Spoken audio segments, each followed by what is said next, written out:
Tunashukuru Mungu kwa asubuhi ya leo. Mungu asifiwe, tena tunaonana. Amena. Neno la Mungu linasema watu wanapokusanyika Mungu atakuwa pamoja na wao. Amena. Na tunamsihi mama Muloko aanze kwa maombi. Mungu Baba, katika jina la Yesu Kristo, shukrani zetu zikufikie tena asubuhi ya leo kwa kibali na neema tumepokea kutoka kwako. Kufika kwetu leo sio kwamba tulikuwa wazuri au tulikuwa na nguvu au tulifanya lolote, ila katika lile pendo kubwa kutoka moyoni mwako, na ndiyo maana tumepata fadhili kuwa machoni pako asubuhi ya leo. Tunakukaribisha Bwana wa mabwana, uwe pamoja nasi mwanzo hadi mwisho. Uharibu kazi zote za adui shetani ambazo zinaweza kutupenyeza kwa siri. Acha tuimbe katika neno lako, acha tusome neno lako, acha tuombe katika wewe. Acha Roho Mtakatifu agawanye neno la leo kwa kila mmoja wetu. Tupokee chakula kinachofaa katika safari ya kwenda mbingu. Utufariji mioyo na utuongezee maisha.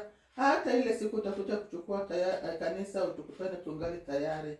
Tuna imani ya kwamba wasikia na utatenda mengi kuliko maombi yetu kwa jina la Yesu. Amen. Amen. Tunafungua vitabu vyetu vya wokovu. Nyimbo ya 60. Nyimbo ya 60.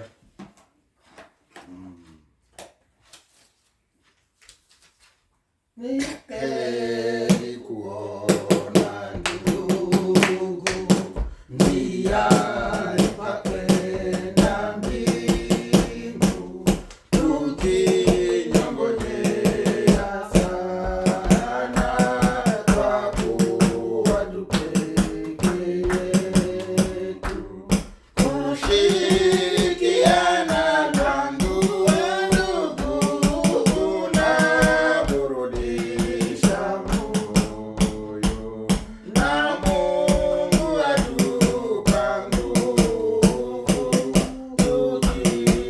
tukiyainua macho, wafunga mama na rohoni, tulio wa nyumba yake,